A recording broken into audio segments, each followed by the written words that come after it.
So I'm Paulina Guerrero. I'm an assistant professor at Virginia Commonwealth University in Richmond, Virginia, in the Gender Sexuality, and Women's Studies department.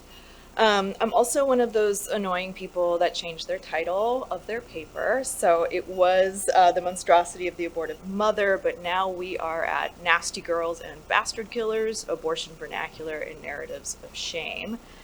And so I chose this title, number one, because things just kind of took a different direction. But number two, I wanted to signal that I'm going to be talking about abortion not in the realms of legal or health or rights or advocacy, which is typically where we see a lot of abortion scholarship in academia. And number two, that it is crass and disturbing, what we think we know about people who get abortions and what we think we know about abortions in general. Right back at you. Boop to you too. Okay, I have to use this. How about this? Okay.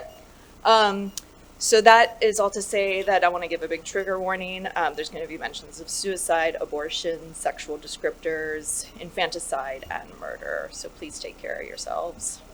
So we start with the Ballad of Mary Hamilton, which is essentially a 15th century Scottish ballad where a young woman is impregnated by the king and tries to give herself an abortion by, quote, going to the garden gate to pull off the savin tree. The savin tree, also known as juniper, more commonly here, was such a well-known abortive fashion that its nickname was Bastard Killer. Unfortunately for Mary, the savin leaves do not work, so then Mary tries to kill the child. She's wrote it in her handkerchief, she threw it in the sea, says, sink ye, swim ye, my bonny babe, for you'll get no mair of me. When Mary is found out by the queen who comes searching for her and the baby, Mary confesses to what she's done, and the queen arrests her and sentences her to die. Before Mary walks to her own death, she insists on putting on her prettiest white dress and adorns her hair with golden ribbons.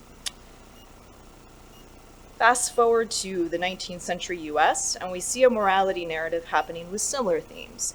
Though through the genre of true crime, I'm doing quotes for it's so spooky and dark in here, through the genre of true crime pulp fiction, The Great Trunk Mystery of New York City, Murder of the Beautiful Miss Alice A. Bowlesby of Paterson, New Jersey, Her Body Placed in a Trunk and Labeled for Chicago is a really long title, and was also a novel based on the sensationalized public events of a young Alice A. Bowlesby having died from a botched abortion. She had sought the abortion because her pregnancy was outside of wedlock. Alice died from the procedure, and so the doctor placed her inside a trunk that was later found in New York City. The incident became national news and spurred a genre of pulp novels with similar stories of young women meeting their demise through botched abortions from pregnancies that were deemed reprehensible, outside of wedlock, with married men, with pastors even.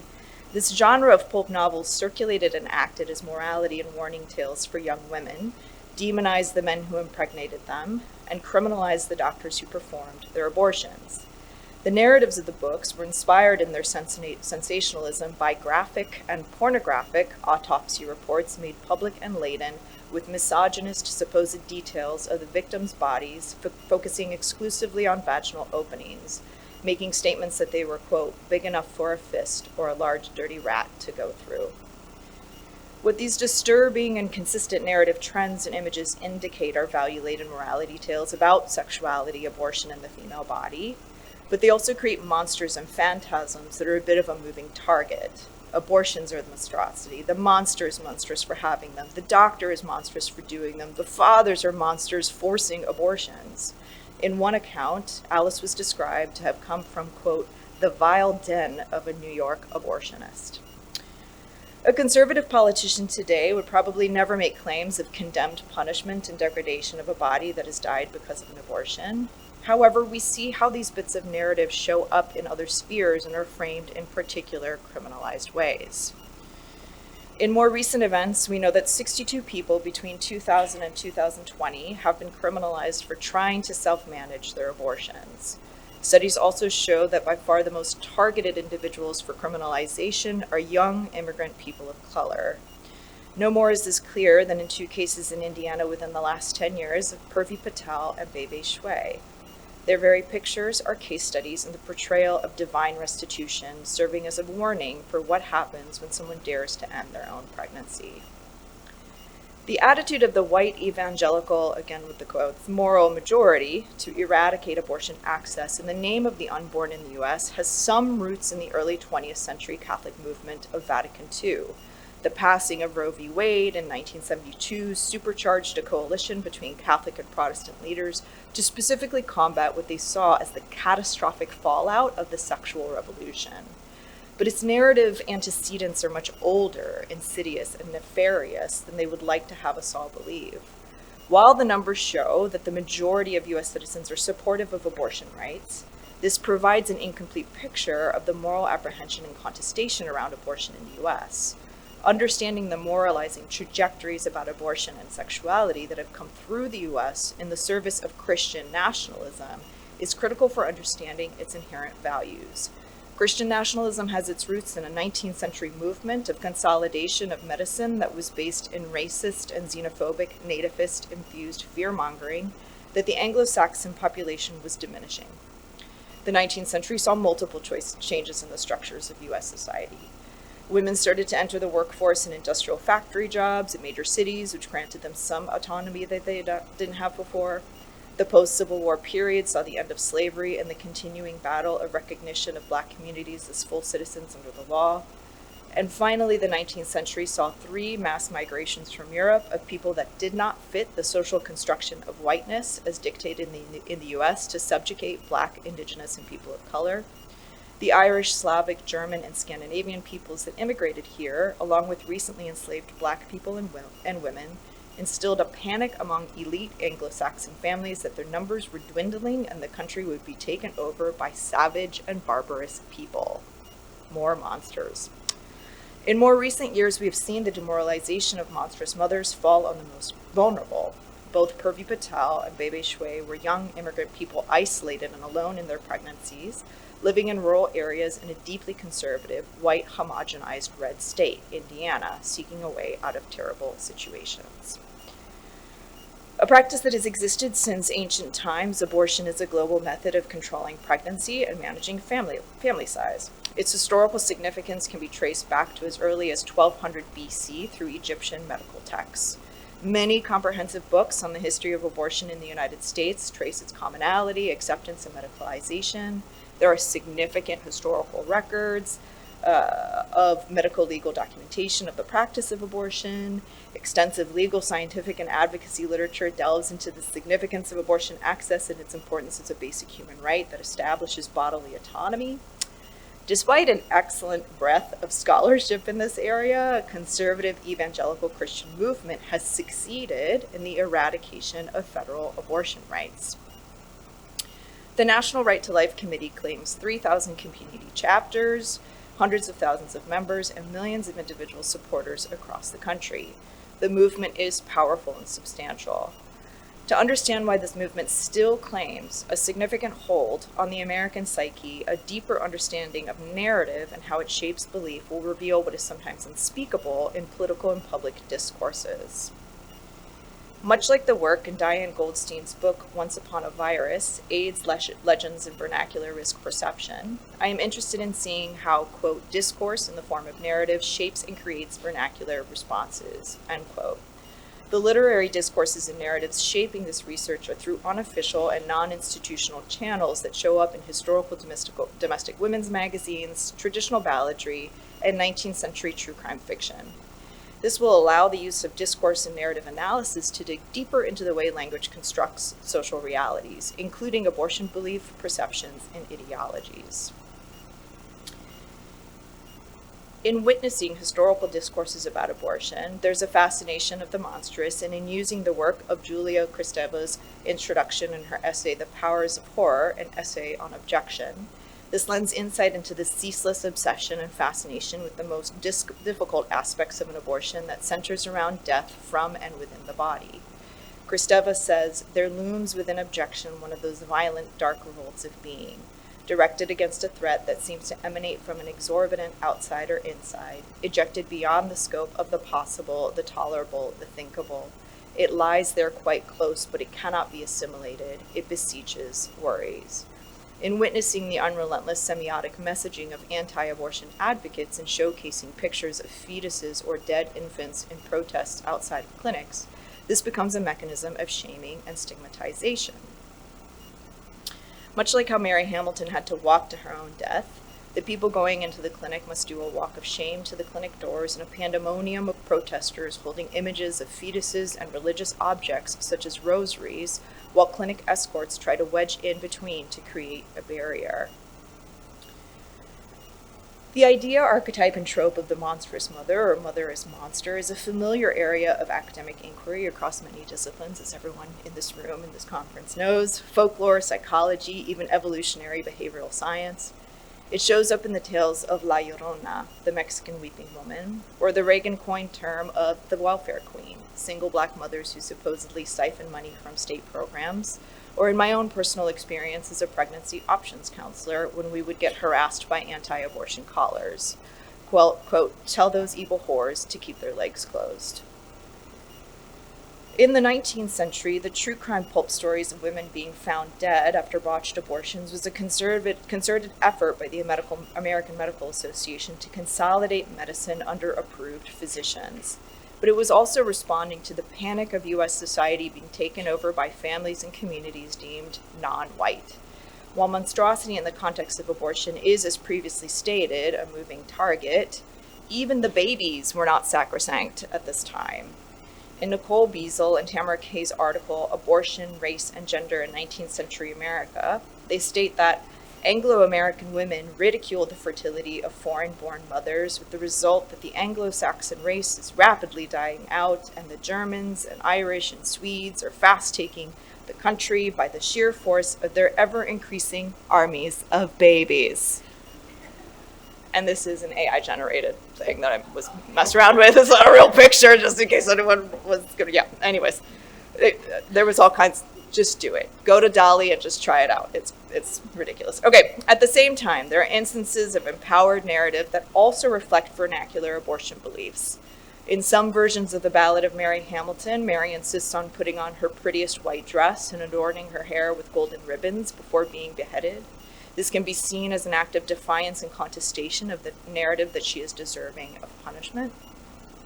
In domestic magazine adverts for Beecham pills, pennyroyal pills sold to return the Menzies, wink, wink, nudge, nudge, know what I mean, we see two young women embracing each other on a beach. The overhead lettering states, "What are the wild waves saying?" This almost seems to give a spiritual sense, as if listening to the waves will confirm a person's decision to end a pregnancy. The Woman's Era, a Black women's domestic newsletter in 1894, stated, quote, "Not all women are intended to be mothers. Some of us have not temperament for family life," end quote. The newsletter provided information on common household remedies for birth control and abortive fashions. This research is less concerned with rehashing misandric tropes and more interested in seeing how monstrosity of abortion can also reflect empowered semiotic messaging showing up for people making pregnancy decisions that are embedded in culture. While the political slogans of "you have the right to choose" or "protect the unborn" make it seem that this is the issue, it is anything but. There are plenty of people who have abortions that are against them. There are many people who believe in abortion access and will never get one, even with an unplanned pregnancy.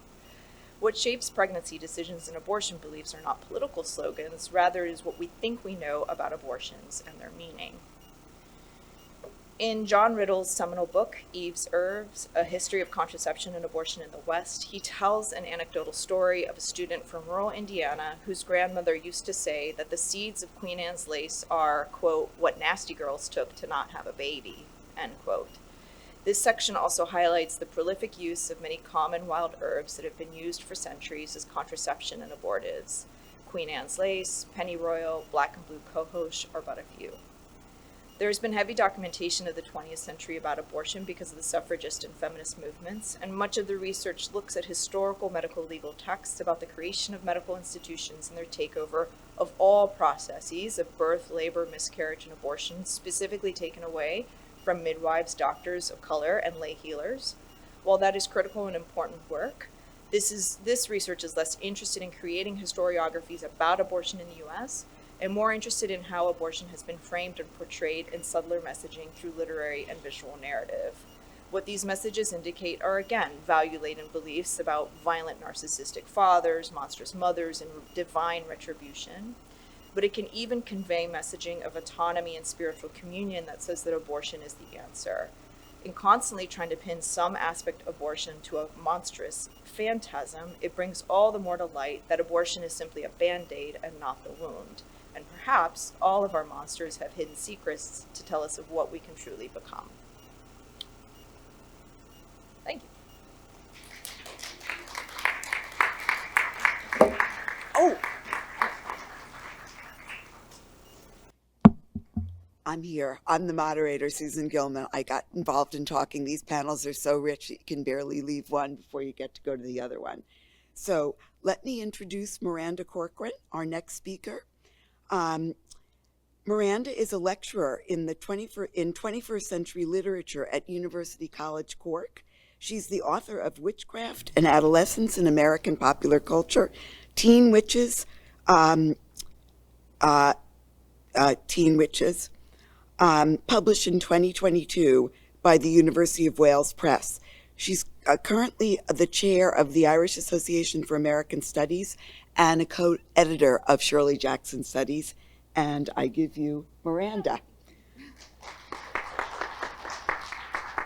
That's great. Okay, let me see if I can figure out how this whole Mac thing works. Okay. Amazing. Look at that. Okay. In his 2019 essay, Hot Chocolate, Carlo Kadoff, a researcher in the fields of global health and social medicine, frames the act of care as a warm and gentle gesture, a kindly touch on the arm, or, as per the title of his piece, a comforting mug of hot chocolate. Caregiving, as both a practice and set of relations, is rooted in the desire to bring comfort into something that's uncomfortable, to make bearable what's unbearable. Yet, as Kadoff goes on to explain, care is not always warm and it does not always feel warm. In fact, care is often difficult for those who require it, those who receive it, and those who provide it. Care that takes place within the family or the community frequently does so in the absence of appropriate state support. Such caring practices regularly unfold in private, ostensibly siloed off from the public spheres of social and economic life. In a similar manner, caring is often understood in gendered terms, with the majority of caregivers, both professional and unpaid, being women. And of course, there are issues of race and class that also play into this, particularly in the case of low-paid professional caring roles. The idealization of the caregiver, our awe at their generosity of spirit, devotion, and unceasing self-sacrifice frequently overlaps with the romantic image of the woman as loyal wife and loving mother, the perennial angel in the house. In this way, caring is structured by a series of social, political, and economic factors that are rarely acknowledged, while the associated emotional and psychological stresses are largely erased in our rush to idealize the practice. Yet the proximity demanded by the act of care, the closeness, the vulnerability, the unremitting sense of being needed, can generate complex responses that appear to undermine both the affective and etymological links between the act of care and the capacity to feel love or even concern for the person being cared for.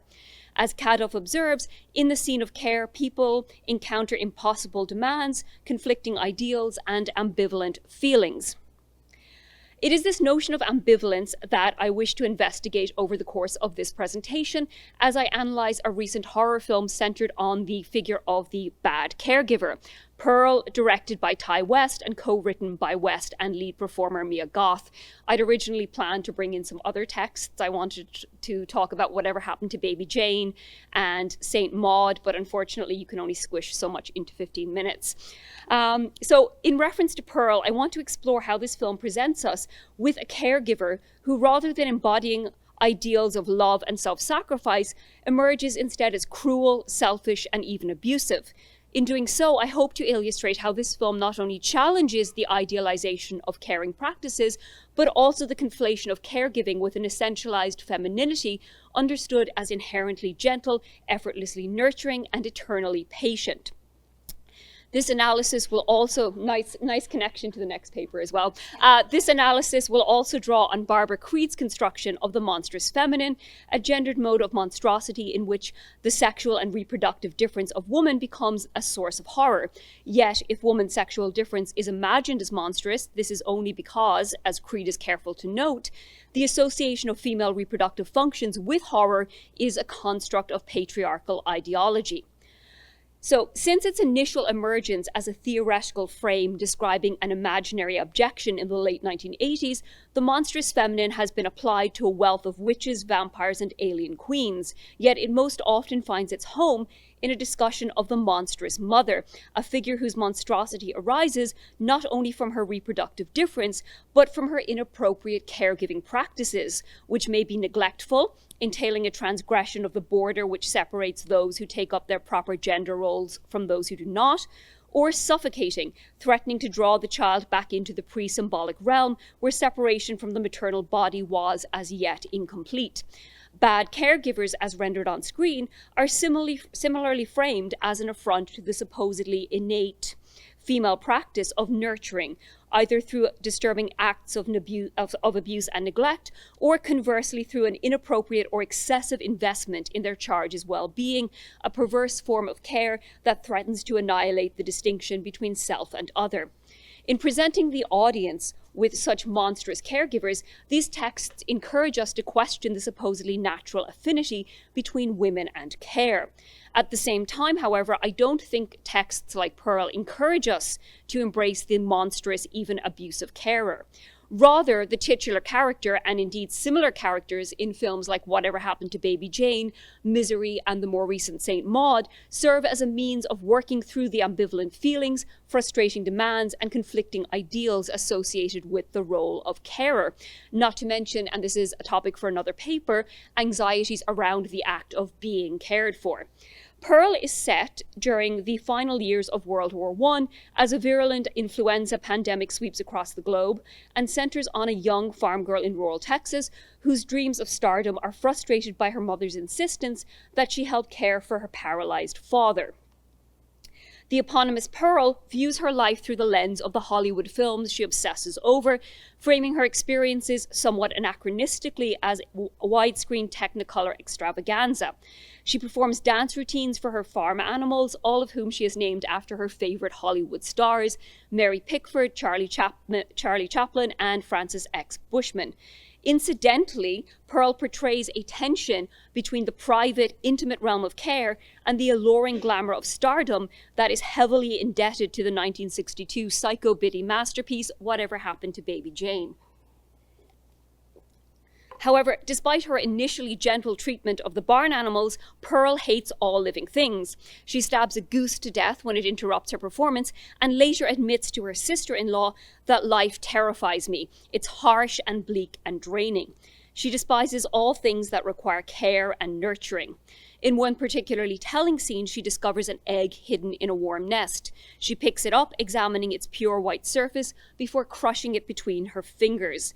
The scene is intercut with a fantasy sequence in which Pearl imagines her husband, who's away fighting in Europe, walking up the road towards their farmhouse and waving cheerfully before suddenly exploding in a profusion of gore. Pearl views her life on the farm as a prison, an endless cycle of feeding, cleaning, and caring. When speaking to a projectionist whom she later sleeps with, Pearl momentarily drops her guard and admits that she wishes her parents would die so she would be released from her obligation to care for her father and obey her mother's endless demands. Her relationship with her father is characterized by a profound ambivalence. She resents caring for him.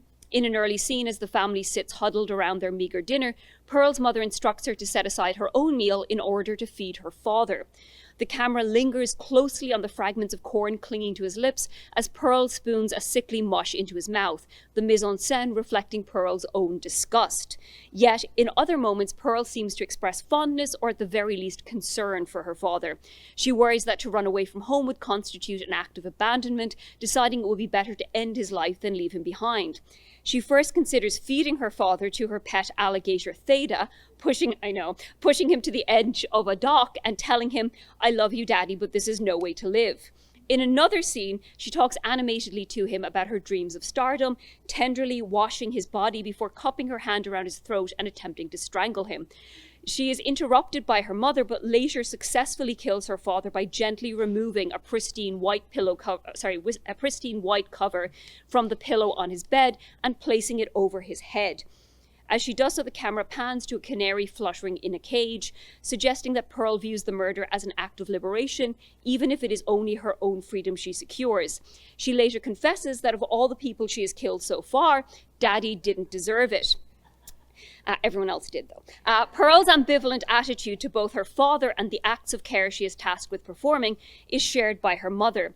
Though initially framed as a dour German immigrant, Pearl's mother is ultimately revealed as a woman exhausted by the demands of caring for both her infirm husband and a daughter whom she understands to be abnormal, perhaps even pathological, in her lack of empathy for others.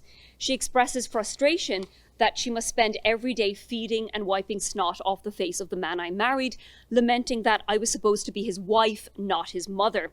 Moreover, she is acutely aware that as an immigrant woman struggling alone to maintain a failing farm, she will not receive any kind of meaningful support from the community. Even when she does receive help, albeit in the somewhat useless form of a roast pig from her in-laws, she rejects it as a form of condescending charity. While their relationship is a combative one, Pearl and her mother both understand that the work they must do, caring for animals and for humans, garners no reward and minimal support. This kind of work, like the related tasks of raising children or maintaining households and cultivating social connections, has been defined by Nancy Fraser as social reproduction. Frequently framed in opposition to economic production, social reproduction has always been cast as women's work, although men have always done some of it too. Comprising of both effective and material labor, and often performed without pay, it is indispensable to society. Without it, there could be no culture, no economy, no political organization. This kind of work is not only unpaid, but also largely unrecognized, being performed silently and invisibly behind the walls of family homes. Pearl's desire for fame, her insistence that she's a star and that one day the whole world's going to know my name, can be read as a rejection of the self-effacement expected of caregivers, particularly women, and a refusal to labor without compensation. Indeed, in the lengthy monologue during which Pearl confesses her crimes to her sister-in-law, she articulates the gendered nature of caregiving and the manner in which women's reproductive capabilities are seen as aligning them with the practice of care. Describing her hatred of living things and the emotional toll of caring for both the farm and her father, Pearl admits that she had previously become pregnant and found herself disgusted by the life growing inside of her. I never wanted to be a mother, she explains. I loathed the feeling of it growing inside me, felt that sickness sucking on me like some needy animal in a barn. For Pearl, the act of nurturing a child, even in the most rudimentary biological sense, is akin to the labor required to ensure the survival of the struggling family farm. In this moment, as she reveals her disgust at the thought of nurturing life, Pearl also reveals an aspect of the monstrous feminine. Not only does her recollection of her pregnancy and her relief at the implied miscarriage that ended it call attention to the reproductive difference and abject, leaky corporeality that lies at the heart of the monstrous feminine, but by voicing her disdain for her unborn child, Pearl transgresses against the norms that delineate proper femininity. Statistically, that was a weird place to pause, sorry. Statistically, the majority of caregivers are women. As Jeffrey Berman observes, the burden of caregiving usually falls on mothers and daughters. 80% of caregivers are women. While there are a number of complex reasons for this, women often find themselves assuming the role of caregiver in deference to pervasive cultural narratives that conflate the biological capacity for motherhood with an inborn affinity for care. Pearl is rendered monstrous by her disgust for life, her refusal to sacrifice herself to the demands of caring, whether for a disabled parent or for her own child, exists in opposition to qualities typically naturalized as inherently feminine: patience, devotion, self-effacement. Instead, Pearl hungers for fame, for a glossy world of surface glamour far removed from the messy, uncomfortable experience of care. In his study of caring in literature, Berman points out that caregiving is at its core protracted, isolating, and exhausting. For this reason, he states, burnout, the loss of ability to empathize as a result of caregiving, and compassion fatigue, the feeling of being overwhelmed by caring, are common amongst carers. In fiction and film, carers who are or who become monstrous enact a heightened, often grotesque performance of this isolation, burnout, and loss of self. In this way, bad caregivers, as portrayed on screen, should not be understood as prescriptive or reflective of real-world caregiving practices. Rather, figures such as Pearl might best be understood as monsters in the sense of the term theorized by Jeffrey Jerome Cohen. And I feel at this point, if we had a drinking game where you took a shot every time someone referenced Jeffrey Jerome Cohen, we would all be unconscious by now. So for Cohen, amongst its other functions, the monster embodies pure culture. The monster's body quite literally incorporates fear, desire, anxiety, and fantasy, giving them life and an uncanny independence. The monster gives form to fears and desires and anxieties that might otherwise elude our capacity to articulate them. It probes at the borders of what can be expressed. The ambivalence, vulnerability, and all-consuming demands associated with caring are often slippery concepts, resisting our attempts to express them. Carlo Kadoff, whose work I alluded to at the beginning of this paper, has observed that because we are frequently unable to express the contradictory emotions associated with caring practice, we often fall back on simplistic, optimistic narratives of heroism and sacrifice rewarded.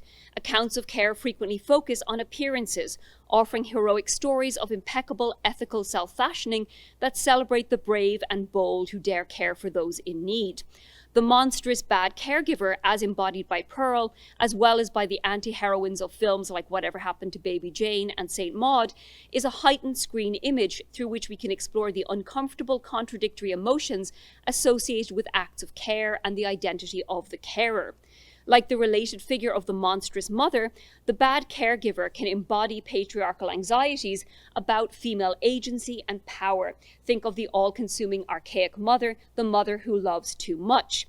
Yet, as with the maternal abject, recently reclaimed in what Barbara Creed would call feminist new wave horror films like The Babadook or Prevenge, bad caregivers can challenge both the gendered and economic hierarchies that construct caring as a mode of feminine self-sacrifice, as well as giving voice to the contradictions and frustrations that often characterize the experience of caring. Thank you.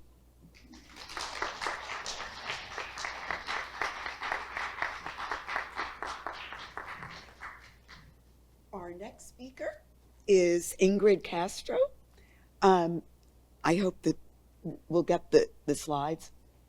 Good. Ingrid Castro is professor of sociology at Massachusetts College of Liberal Arts. She earned her MA and PhD.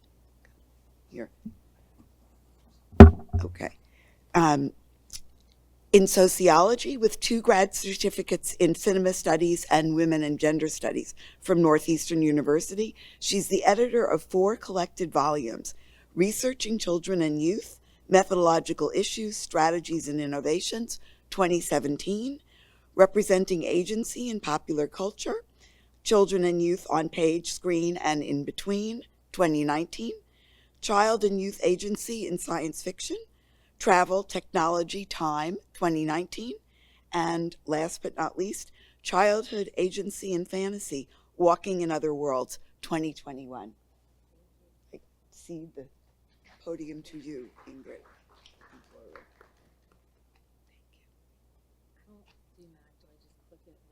Yeah. Yes, and you can either down or use the arrow key. Use the right. Go right. Thank and if we hit too many times, go back, arrow key. And Okay, back. perfect. Thank you. Hi, everybody. How are you? So I am doing the teddy bear as childhood's monstrous witness.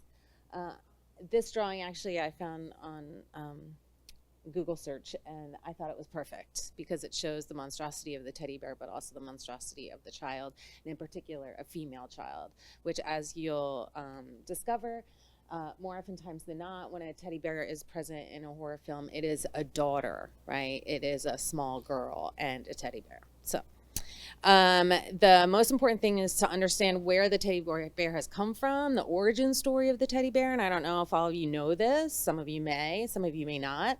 But the teddy bear actually came from a story about the U.S. President Teddy Roosevelt, that he refused to allow a female bear that had been cornered while he was on a hunting trip in Mississippi to be killed. And so that news traveled, I don't know how, because it was 1992, but it traveled within like a day over to in New York and DC. And so then we ended up getting this particular drawing in the Sunday Post, Washington Post, a few days later.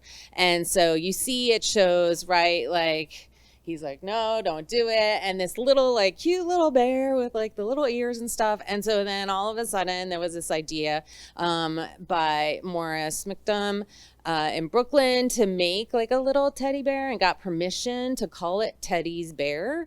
And then also they say sort of at the same time there's debate over which one came first. The Steiff Company in Germany also decided to make a teddy bear, all based off of this one story. And then the question mark is like, what's the true story? Because like everybody was saying, oh, well, you know, he's like a humanitarian and it's unsportsmanlike to shoot a bear that's cornered. And so the real truth is that the bear was actually killed and skinned and everything else, right? So, okay, but that didn't stop the teddy bear craze from happening, so that by 1906, just a couple years later, the US and actually also parts of Europe were under this teddy bear craze where everybody wanted a teddy bear. And by the way, the true teddy bear actually has moving arms and legs, right? Like that actually, I'm sure you've seen them, right? But you almost never see them anymore, right? Like you only see the stuffed ones, but the actual moving arms and legs are the true ones. Okay. So the thing you should know about teddy bears is that pretty soon after they became a teddy bear craze, they became very much associated with children, right? In particular, small children. And so there was this psychologist in the 50s, D.W. Winnicott. I don't know if any of you are psych people, but so D.W. Winnicott is known as the person who came up with this idea of the teddy bear as transitional object and also that as a transitional phenomenon. So he viewed the teddy bear as well as blankets and other things, but he really did focus a lot on teddy bears as the first not me object. It was all about attachment theory, right? That babies are attached to mothers because of breastfeeding and they need something else when their mommies aren't there. And so the teddy bear is a perfect transitional object that replaces the mother's breast. Winnicott was really interested in thinking this through a little bit, which I think is really actually sort of forward thinking in the ones that I highlighted, right? So there's like 5 things that he stated about, you know, this transitional object and transitional phenomenon. And here's the things we have to really think about some more. And so I'm avoiding the stuff about infants because I'm not really talking about infants, right? I'm talking about girls. But the other 3, number 1, number 3, and number 5, are very much very forward thinking in terms of thinking about like the nature of the object, the placement of the object, which is children's geographies, right? And the initiation of the affectionate type of object relationship. So how does the child build an affectionate relationship with an object, right? With something that doesn't move, doesn't talk, doesn't do anything. It just sits there.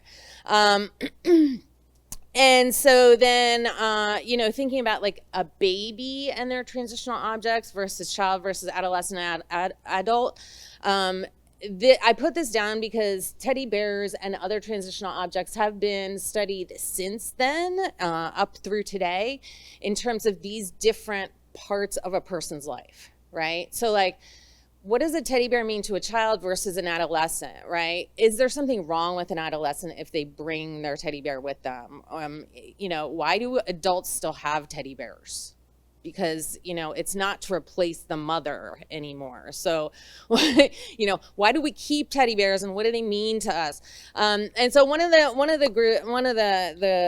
sort of duo researchers that did a really great study on this is Caldus Coulthard and Lewin, who was thinking about kind of like that people have an inner and an outer reality. And so, you know, we can think about this in terms of transitional objects and transitional phenomena. And I think it's very apropos in thinking about films and teddy bears. So, the teddy bear power, right? So these are some of the things that people have written about teddy bears in the last, 20 years or so. What do teddy bears mean to us? That there is a mystery about the power of the teddy bear.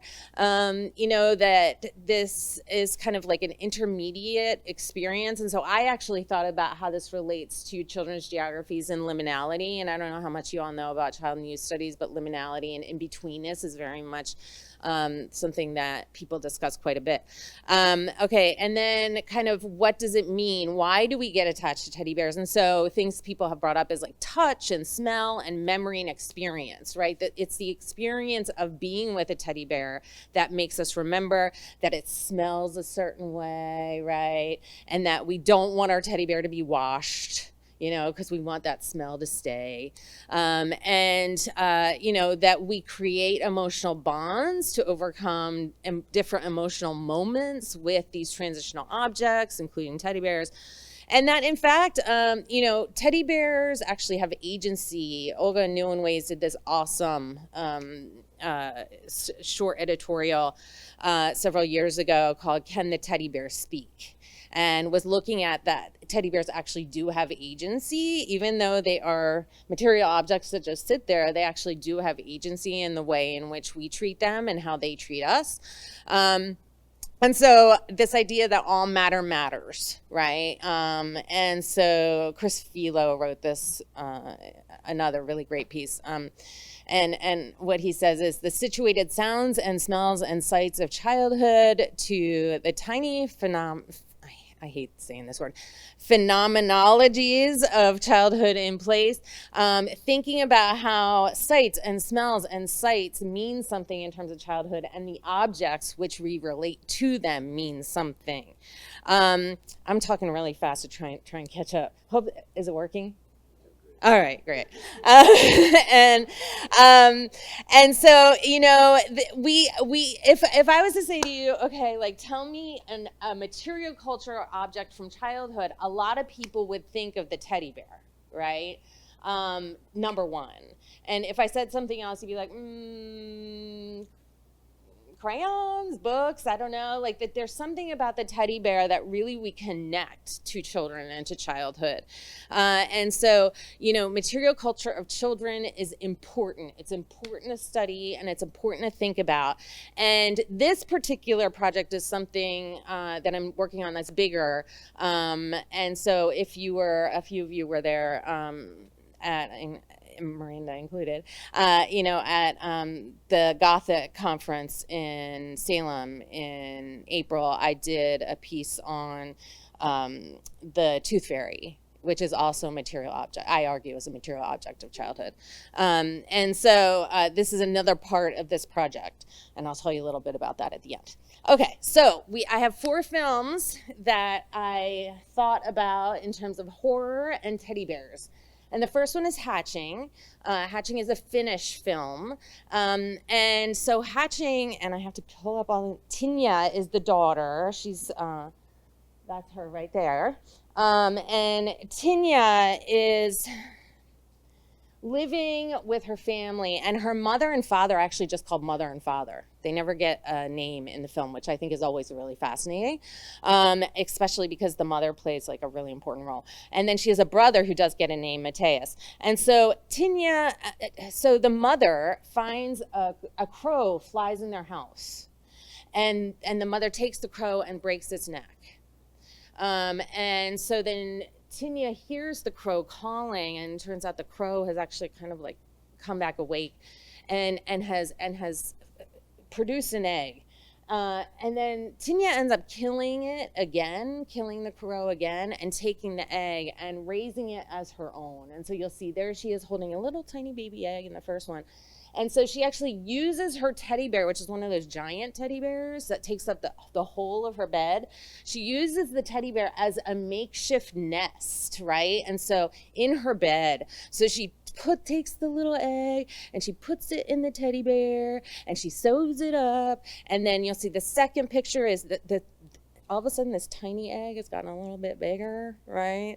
And then in the third one, you see that the teddy bear has completely exploded because now the egg is this big, right?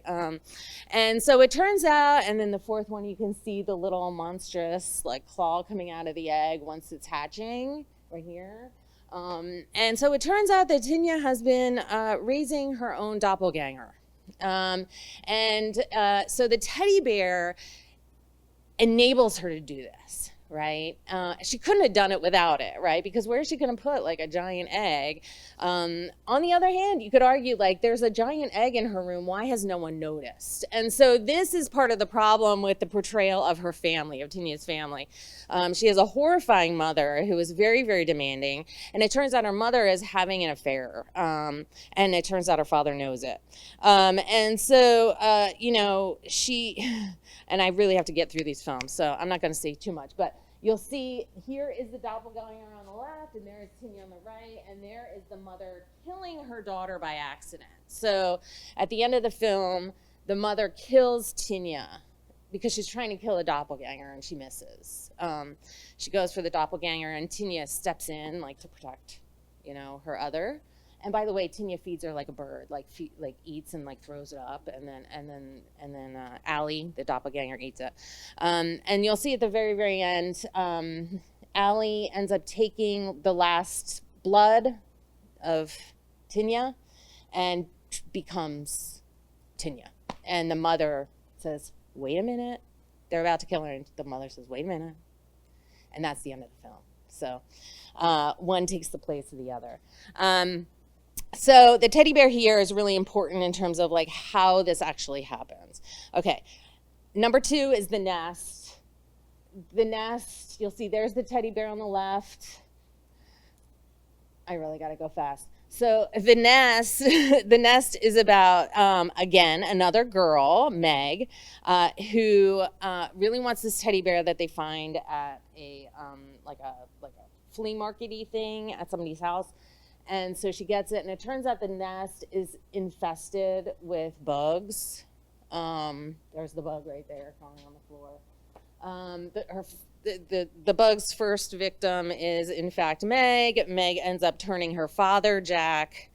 And by the way, this one, the bear has a name, Ricky. So Ricky is hiding these bugs. And I don't know if any of you remember that episode. I know that you do. That episode of Buffy the Vampire Slayer, because it's exactly the same thing, right? The bug goes into the people and it turns them into something else. And so it's very interesting here. Again, it's about a mother and a daughter, right? The daughter becomes infested first, then the father does. And the mother is a recovering drug addict. And so the father and the daughter end up turning her into a drug addict again to get her to not leave the house. And the whole point is the daughter is supposed to be turning her mother, and the daughter keeps saying, "I'm not ready, I'm not ready, I'm not ready." She wants the mother to stay her mother, even though she's not even herself anymore. But at the end, she ends up doing it, and here's the father taking away the teddy bear finally to say, we have to give it to someone else, because the whole idea is like that they get more and more of these bugs, right? And then you'll see they make a huge nest out of all these teddy bears and other things, right? And the very last one is a picture of the mother who has become the queen and produces the eggs out of her neck. And so she's like a slave to this thing. And what's really interesting is, the whole time the daughter keeps saying, "I want you near me, I want you near me, I want you near me." It goes very much back to the transitional object Winnicott thing, like, "Don't leave me, don't leave me." And so then pretty much the last thing she says to her mother before she turns is, she says, if you look at the translation, the closed caption, it says, "I need you to be like me." But really what she says is, "I need you to be my queen." So third one, Imaginary. I'm not going to spend too much time on this because I'm sure a lot of you have already seen this film. You know, we've got the daughter, Alice. We've got the mother, the stepmother, and Chauncey the bear. Of the 4 films that I'm covering here, that's the one that's the most popular. And as I said, I'm not really going to spend too much time on it. But Chauncey, you know, ends up getting found by the daughter, and it turns out is part of being obsessed. See the dark figure in the top right corner? That is, in fact, what Chauncey the bear really is, which is this, you know, bad entity that siphons off children's imaginations, right? So, okay. Last one is The Dark. And actually, this is the film that got me thinking about teddy bears to begin with a few years ago. If you've never seen The Dark, I really, really highly recommend it. The Dark is about this girl, Mina, top left corner. Mina is living with her mother, who is an alcoholic. Her father has disappeared. You'll see in the second one, it's hard to see, but she's holding a snow globe, and it has a picture of her original family in it, her mother, her father, and herself. Her father is missing, and they never say in the film what happened to her father, but I assume that he's dead. And Mina's mother has a boyfriend, and the boyfriend is sexually assaulting her. And so the teddy bear image in the top right corner is in fact during a sexual assault of her, and the filmmakers do a really great job of using this teddy bear as a portrayal of kind of silent witness, right? Like witnessing the horrors of childhood. Mina, during that last assault, bites the attacker, and the attacker takes the snow globe and beats her with it over and over and over again until she is nearly dead, and the attacker, the boyfriend, takes her and buries her alive. So you'll see Mina rises as a zombie, undead, right? And she becomes a zombie, she becomes a killer. She lives as a zombie for many, many, many decades, and at least 2.5 decades by my account. The other thing that's really fascinating, so you see the teddy bear in the middle on the right? That is when the teddy bear is witnessing Mina eating someone, right? Because Mina eats people because she's a zombie. And you'll see that actually the visage between Mina and the teddy bear is nearly identical, right? Like the eye is missing, there's a big head wound. So that the teddy bear ends up reflecting and mirroring Mina throughout the film. Then Mina ends up killing, and she eats actually the man who has stolen this boy, Alex. And the man who stole Alex is in fact a child molester and a kidnapper, and so Mina kills him and eats him, and then Alex has had his eyes taken away by this perpetrator. And so Mina tries to help Alex, and ultimately, and where Mina lives, it's called Devil's Den, by the way. So that last picture is of Mina and Alex leaving Devil's Den, and ultimately Mina allows Alex to be taken back to the authorities, but through her experience with Alex, she becomes a real girl again. And so now she is human again and leaves the teddy bear behind. So it's just a really, really fascinating way to portray loss of childhood. I don't like to say loss of childhood is innocence because there are a lot of problems with saying innocence, but that is going to be part of what I'm analyzing with this teddy bear, is the problematic parts of childhood innocence. Okay, well, I am out of time, but I just want to say the last thing I was going to say is actually this is part of a really, really much bigger project that the proposal just went in earlier this month to University of Minnesota Press to look at children's material culture in horror films, because no one has done it before, except for dolls sometimes, but not really. So hopefully this book will be out in the next 2 years, probably, hopefully. All right, thanks.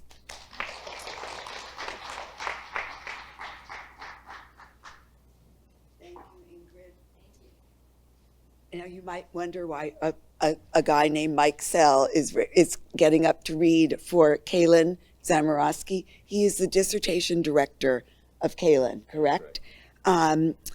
She can't be here. She is an ABD PhD candidate finishing the last chapter of her dissertation on monstrous madness, monstrous representations of mental illness in horror literature and cinema. She's been adjunct faculty at Mercyhurst University, Gannon University, and she's presented at multiple conferences, including the Pop Culture Association National Conference. So Mike Sell in reading Kalyn. You're welcome. You don't know the slides? Okay. I'll just go I'm going to read from my laptop. Maybe if you could I do it will up. close this up. Thank you so much. Move it out of the way. You're awesome. You're awesome. Good afternoon. Good afternoon. Is it morning, afternoon? I think we're still. Good morning. Nice to see all of you.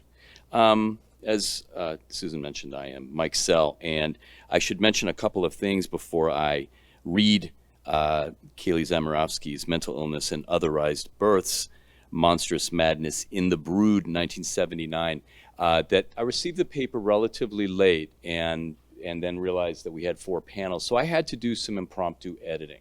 So I want to admit that because I'm not going to be reading the text as provided. I have worked closely with Kalyn, have a clear understanding, I think, of her argument, and in particular with this part of one of her chapters. So I want to note that there is an asterisk here, and so that I'm reading something that isn't fully approved by Kalyn before I read. Yeah, are you presenting? You're not using the projector? No, good. Anyone who has seen David Cronenberg's 1979 film The Brood, and we saw a couple of images earlier, will undoubtedly remember its alarming ending, which we saw earlier.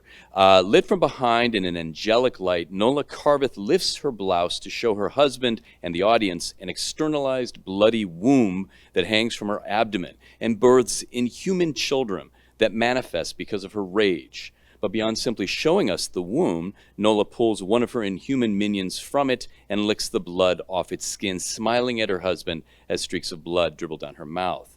Nola's womb is not just any womb. Nola's womb is an aberrant womb, a monstrous womb, a womb that marks Nola as the ultimate other, a womb, and I will be using the term I, speaking for Kalyn, a womb I argue that both reflects and reifies Nola's monstrous madness in the film.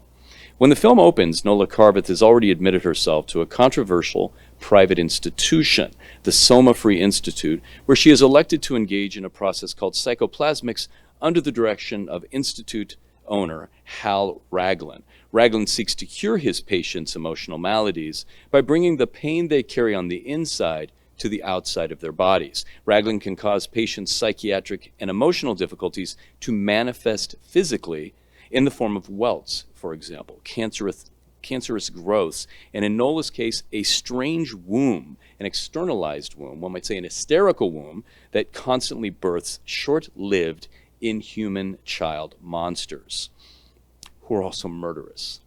The children that come from Nola's womb are inhuman, and their only purpose is to do what Nola's rage would have them do. They are manifestations of her anger. This is a note that I want to underline, or that I, as Kalyn, will underline.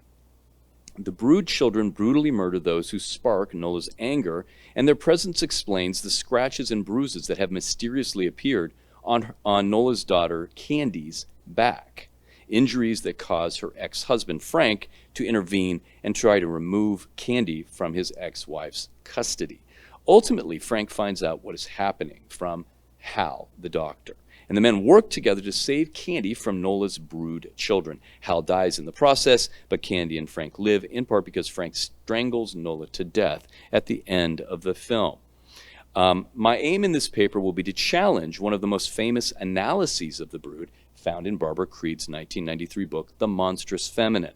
I agree with Creed that Nola is mad, mentally ill, and dealing with trauma, but Creed omits Nola's psychiatric difficulties in the service of interpreting the monstrous womb in the film as representative of a fear of female reproductive organs. Perhaps needless to say, the story of a woman who spontaneously births uncontrollable rage babies has implications for feminist criticism of monsters. Indeed.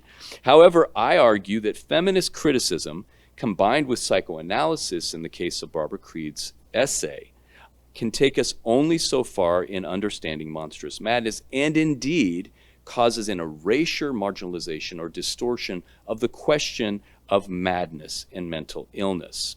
We need not only infer what the Brood says about woman, but what the Brood says about the mad woman and the meaning and place of madness in contemporary culture.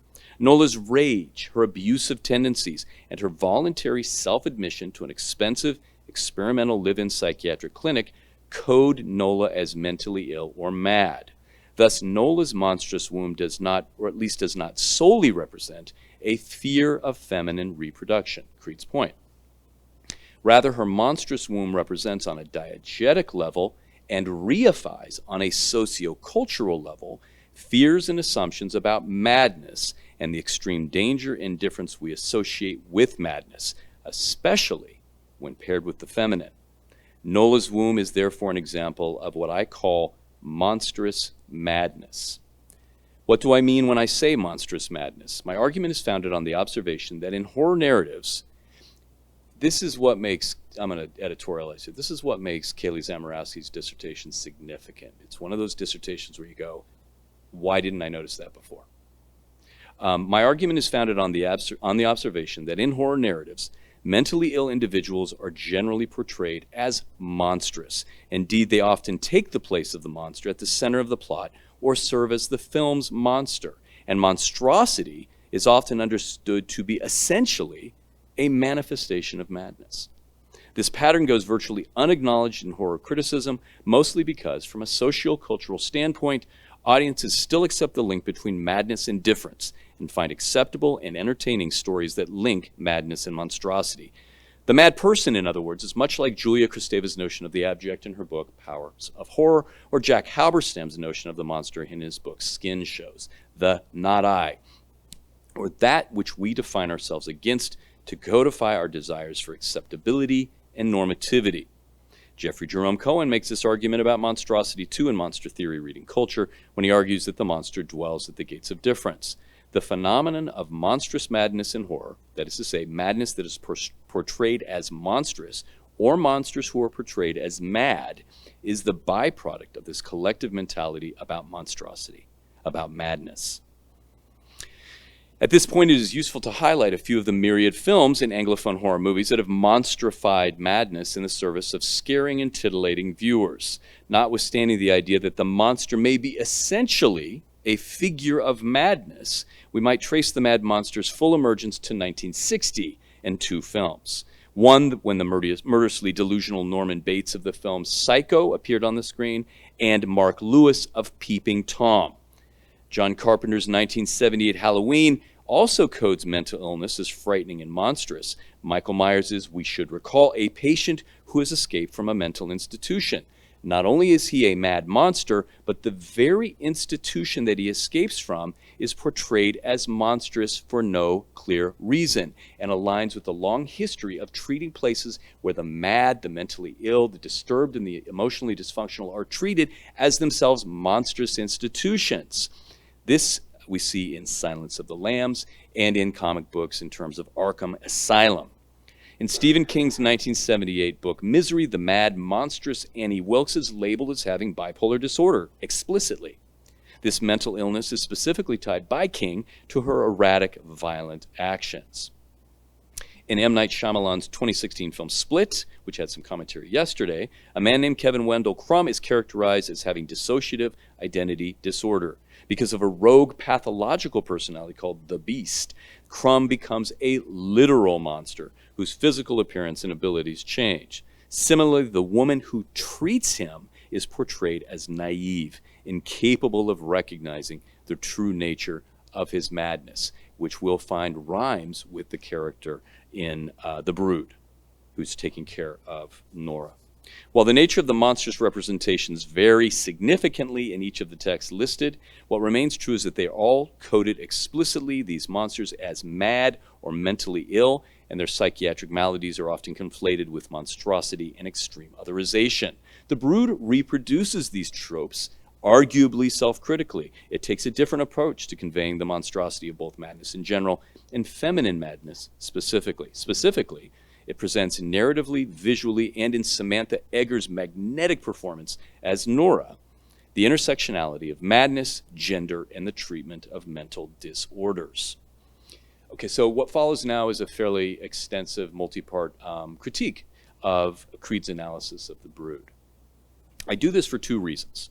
First, Creed's theory of the monstrous feminine changed the way film scholars and horror scholars viewed portrayals of the feminine in horror movies, including my own view.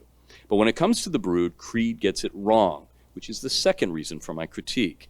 Creed omits any discussion of mental illness and virtually any acknowledgement of Nola Carvett's mental illness.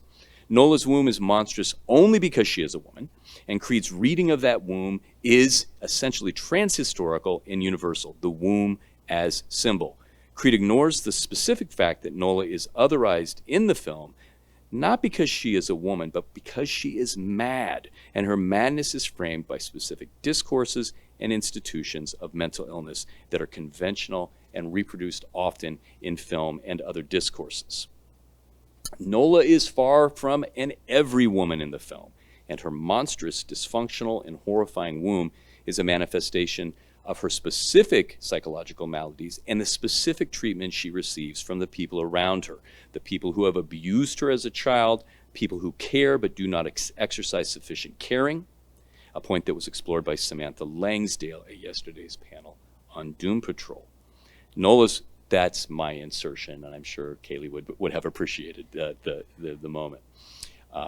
Nola's womb is a deviant monstrosity because Nola is a mad woman, and her malformed, external, and hyperactive womb is both representative manifestation and diegetic byproduct of her madness and its treatment. Shoshona Fellman, in her 1975 essay, Women in Madness, the Critical Fallacy, that's with a PH, discusses the tendency for female madness to be omitted from the critical analysis of patriarchy. This is a problem that I would add silences discourse about inaccurate, problematic representations of madness in contemporary culture, both as they pertain to women and to those who suffer mental illness and disability more generally.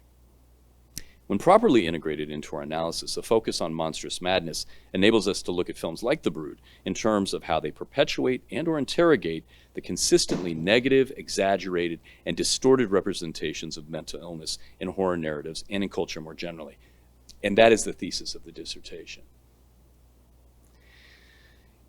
In addition to pointing out that madness is left out of Creed's theoretical framing of The Brood, it's also important to examine specific aspects of the film itself that go beyond the theoretical into specific aspects of the storytelling. I'll start by noting that Creed points out something that I agree is quite important. The fact that Nola is called the Queen Bee at the institute she's committed herself to.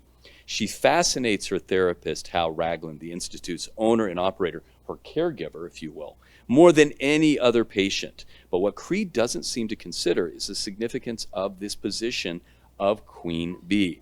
Nola is simply stated the Queen Bee of the psychiatric institution because she is construed not just as different, the antithesis of the normal, the normate, the non-mad, but she is the maddest, the most otherized, the most different.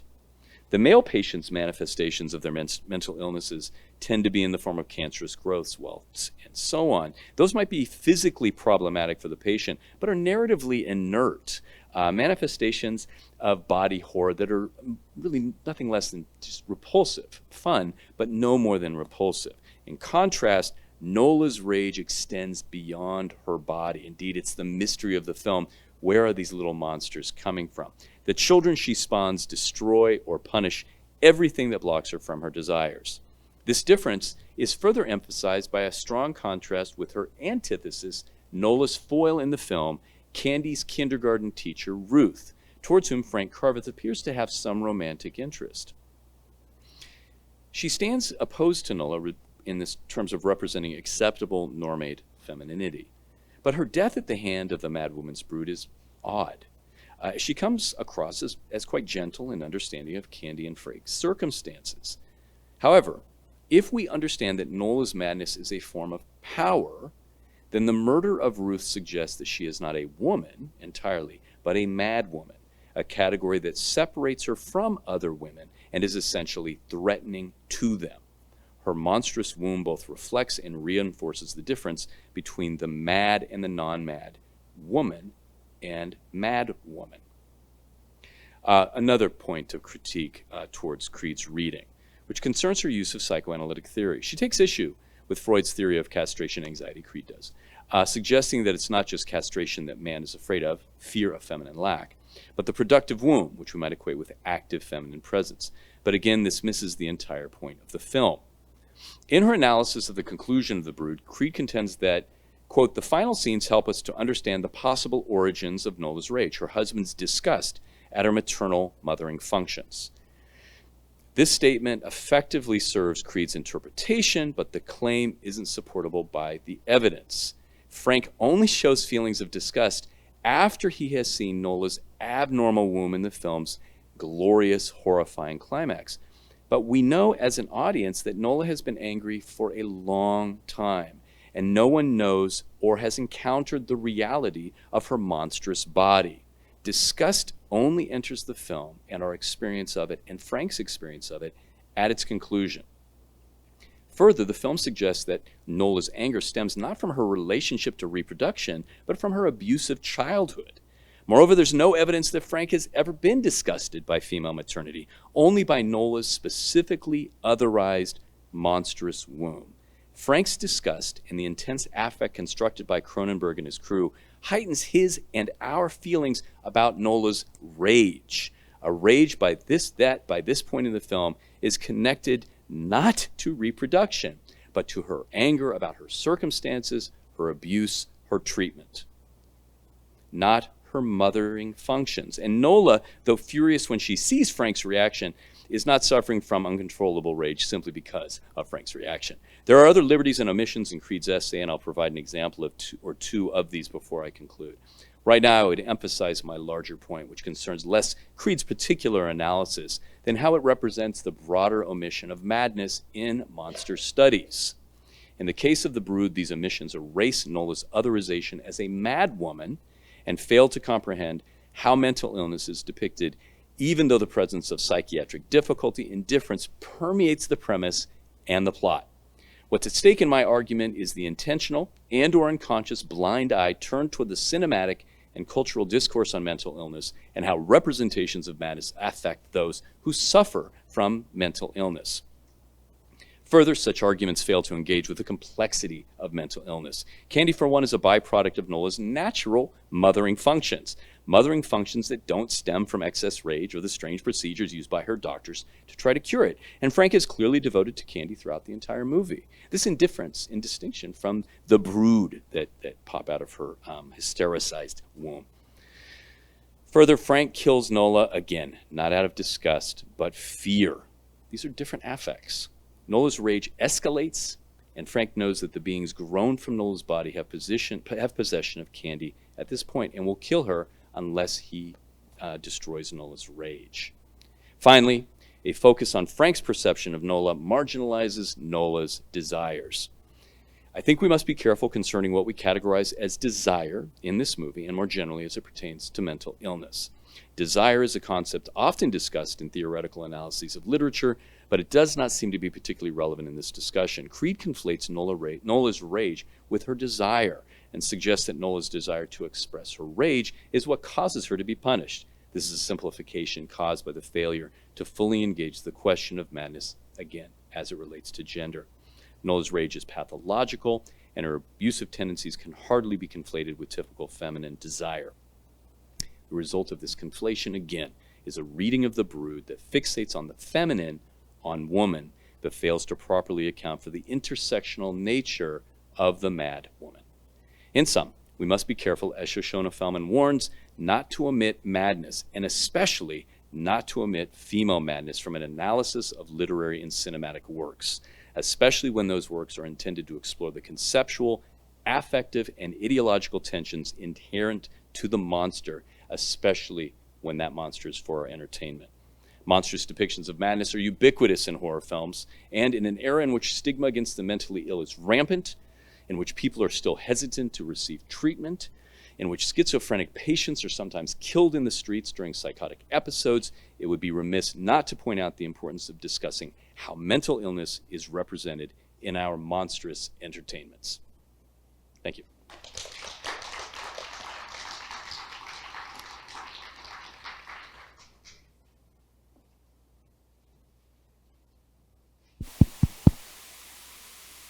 Hello, hello, hello. All right, thank you all for that wonderful panel. We have time for questions.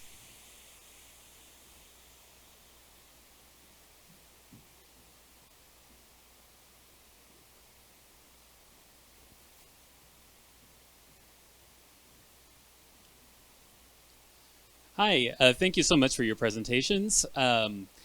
First, an observation. I was listening to the presentations and could not help but like thinking of a concept for like a to-write paper on the unique kind of relationship between like queer male caretakers and their mother figures. I think specifically of like Psycho and Alejandro Jodorowsky's Santa Sangre as well, and how that in itself is kind of a unique relationship as well.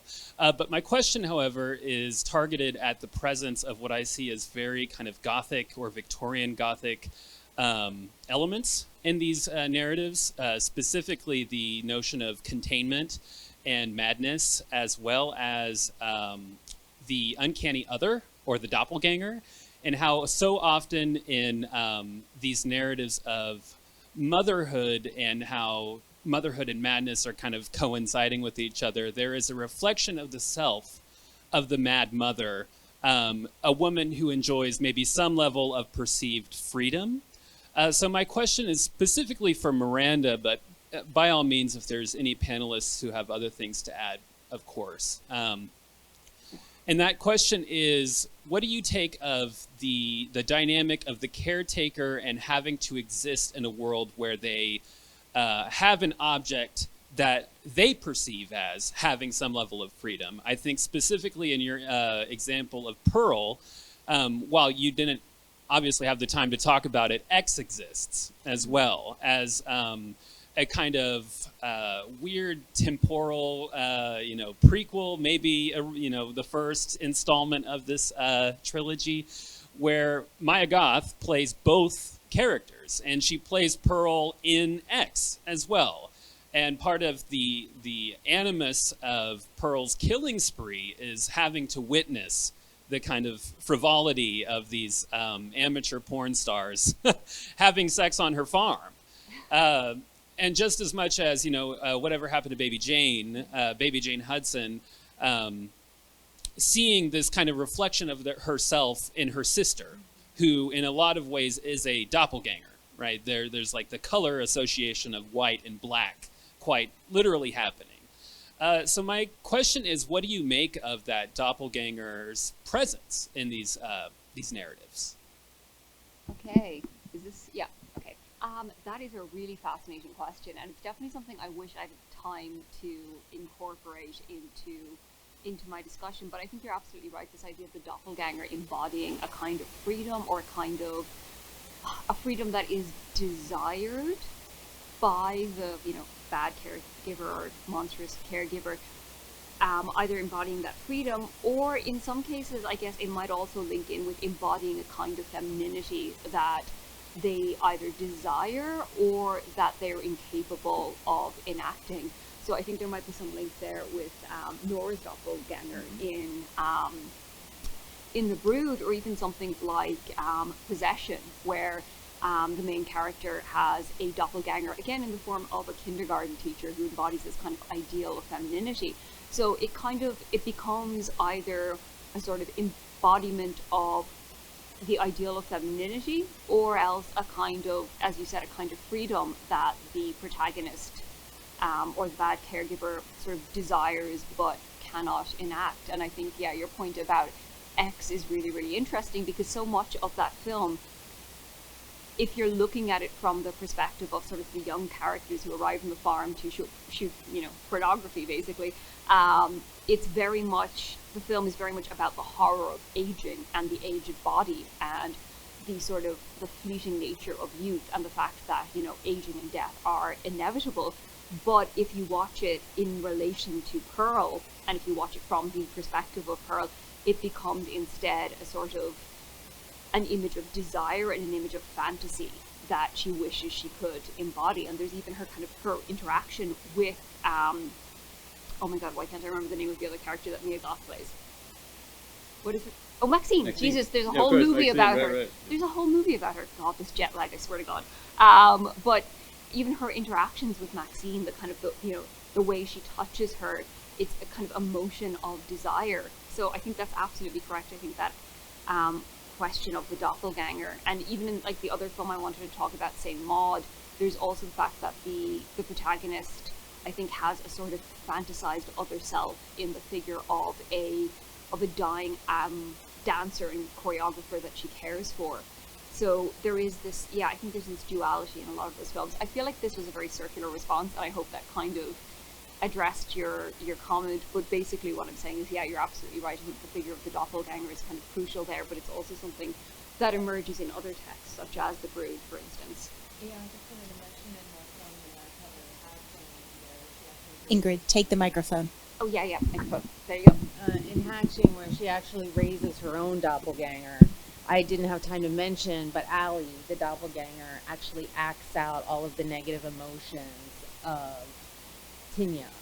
So Allie actually like debilitates Tinya's gymnast foe, right? Also tries to kill a baby that she's jealous of, that Tinya's jealous of. So yeah, there's definitely that freedom, right? That freedom and acting out these like hidden desires that are suppressed, hidden emotions that are suppressed. Yeah.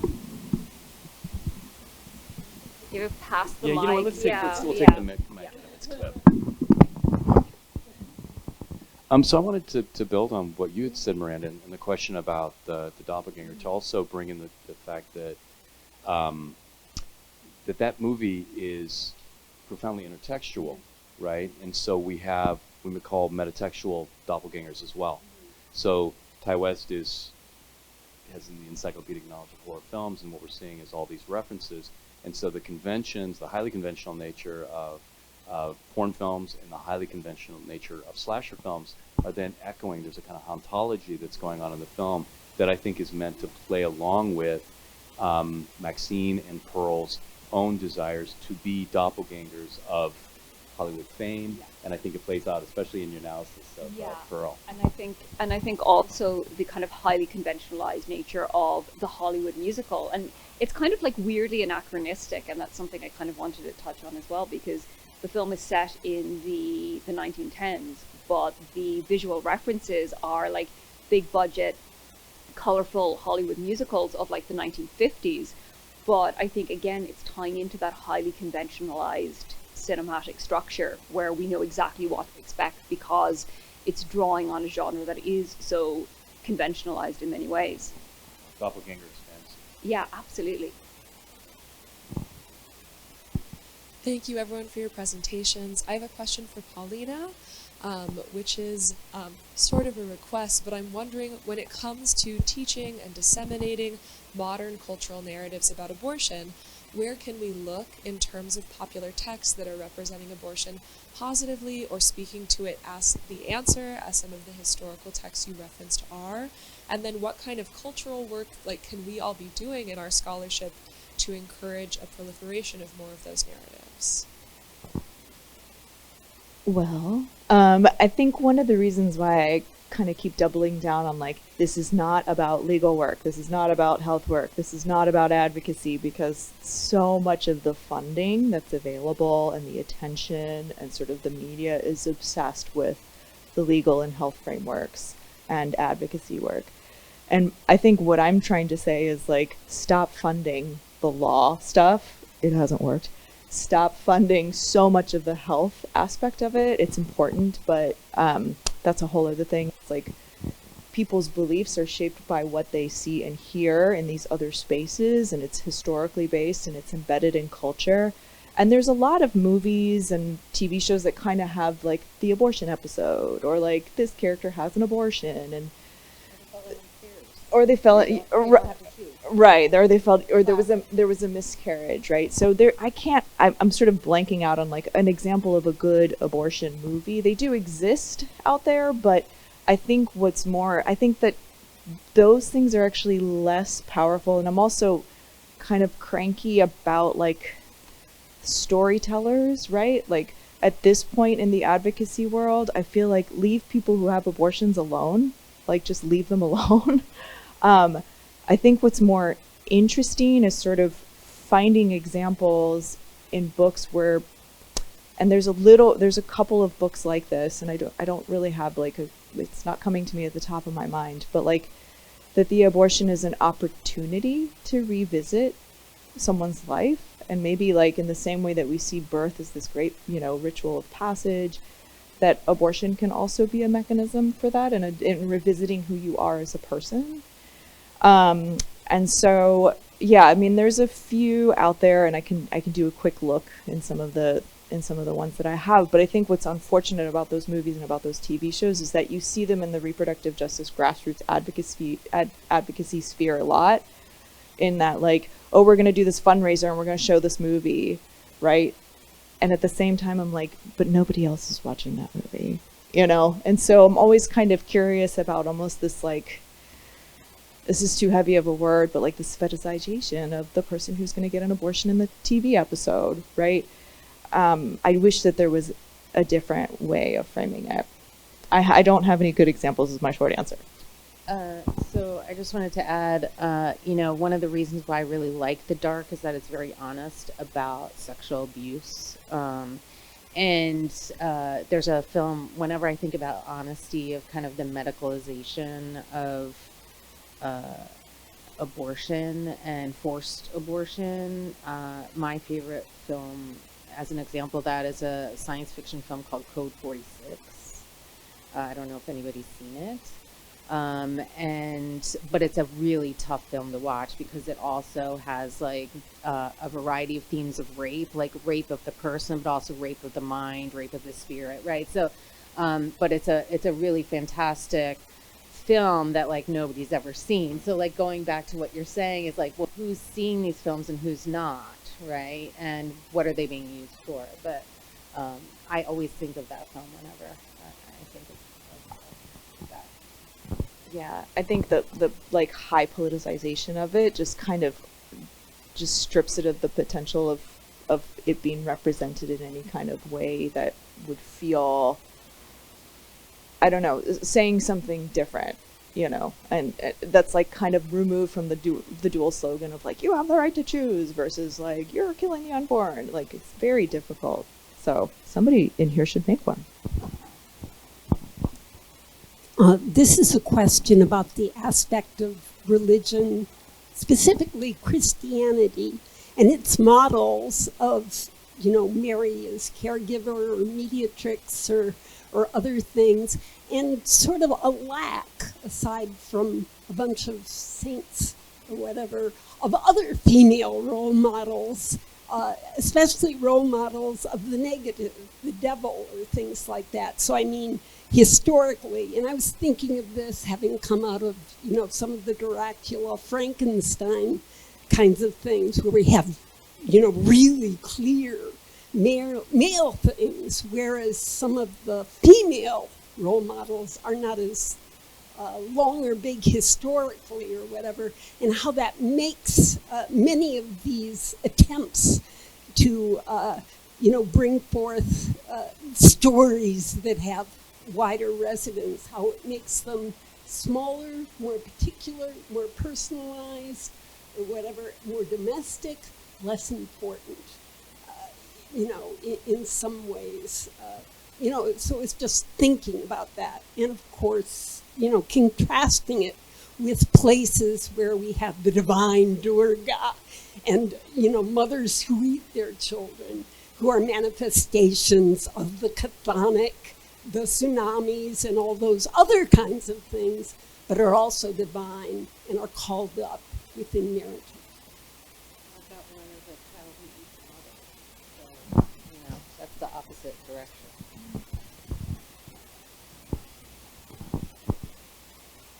Am I answering? Do you want to go? You go. Okay. Actually, I think your point about sort of like the lack of female role models, aside from, and you mentioned saints in particular, one of the films I wanted to talk about is a movie called Saint Maud. Has anyone seen that? It's a really weird A24 film directed by Rose Glass, who kind of became better known like this year for doing Love Lies Bleeding. And it's about a former nurse who accidentally kills a patient and becomes a private carer. And as part of this, she goes on this kind of religious journey where she starts, she becomes a Catholic, and she starts kind of speaking directly to God, and becomes like devoted to this dying woman. Yeah. And she starts like basically replicating behaviors of some of those really well-known female saints, like Saint Catherine of Siena, who was known for like harming herself, starving herself. There's that book Holy Anorexia, which looks at female medieval female saints who like starved themselves and fasted to an extreme in order to bring themselves closer to God. And in this film, she doesn't do the fasting, but she starts harming herself. She puts like nails in her shoes and starts walking around with nails in her shoes. And there's this idea of like the pain creating an ecstasy that brings her closer to God. But what's interesting about it is that while she seems to be modeling herself on the saints, she does it for, I think, almost kind of selfish reasons, in that while she becomes very close to this dying performer, this, former famous choreographer. She becomes very close to her, but in a way, and I feel like this kind of links all of the texts that I wanted to talk about, she starts engaging in those behaviors almost as a way of like trying to get God's attention. Like she wants to become like God's chosen one or God's like favorite saint. So all of her behavior, this kind of like this self-harm, this excessive devotion to the woman she's caring for, it isn't really about the woman she's caring for. It's all about like becoming, this chosen one of, for God, becoming this kind of Saint Catherine-like figure. So I find it really interesting how she kind of like perverts that, and she takes that role model of the female saint, but it becomes a way of sort of highlighting or, accentuating her own identity, as a way of kind of embodying this role as a martyr almost. But it's all about sort of like the attention and the sort of the power of the martyr figure in perhaps a context where women wouldn't otherwise be afforded a lot of power. I have no idea if that makes sense, but yeah, it's a kind of narcissistic embodiment of the figure of the saint, which I think is really, really interesting. With the foil of the dying entertainer. Yes, yeah, who again is like this figure, and like that's something that's in all of the texts I wanted to talk about. It goes back to that doppelganger issue as well, that there's a caregiver and there is a character who has fame, or there's a desire for fame, and often caregiving either is rejected in pursuit of fame, or caregiving becomes a means of securing fame and securing an identity. So it's kind of one or the other, really. I don't know, does anyone else want to address that? Okay. How are we going to follow that? I have no idea. Brilliant. I have no idea. I don't know. I'm still jet lagged. I don't even remember what I just said. Please join me in thanking our panelists.